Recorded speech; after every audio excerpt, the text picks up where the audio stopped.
From Nixon's laugh to Trump's compliments, the long, unbroken line of racism in Western diplomacy, when diplomacy feels like a slap in the face. The modern African experience with Western power has never been about mutual respect. It has been performance, paternalism, and polite contempt dressed up in diplomacy.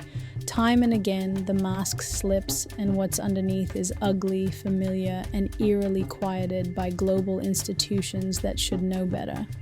In 1971, Ronald Reagan, then governor of California, called President Richard Nixon to vent. What was caught on tape would later remind the world of what Africans have always known. Even in their highest offices, Western leaders spoke of us as less than human. To see those monkeys from those African countries, damn them, Reagan said, mocking Tanzanian delegates for celebrating a UN vote with a victory dance. Nixon laughed. And then he added to the filth, calling them cannibals. His wasn't a slip of the tongue. This was the tongue uncloaked, and it carried no consequences. Where was the United Nations? Where was the African Union? Where was the global media's front page outrage? Just another day in paradise. The compliment that wasn't. Fast forward to 2025. US President Donald Trump meets African leaders. A moment of diplomacy.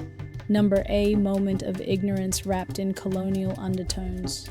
English is Liberia's official language. Its constitution is modeled after America's.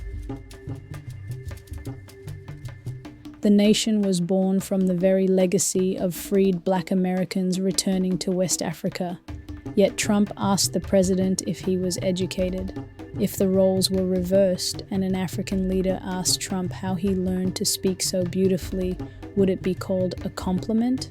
Let's be honest, this is not about grammar. This is about power, about whose speech is assumed to be civilized and whose is assumed to be foreign. This article appears in the summer 2025 issue of People of Africa magazine.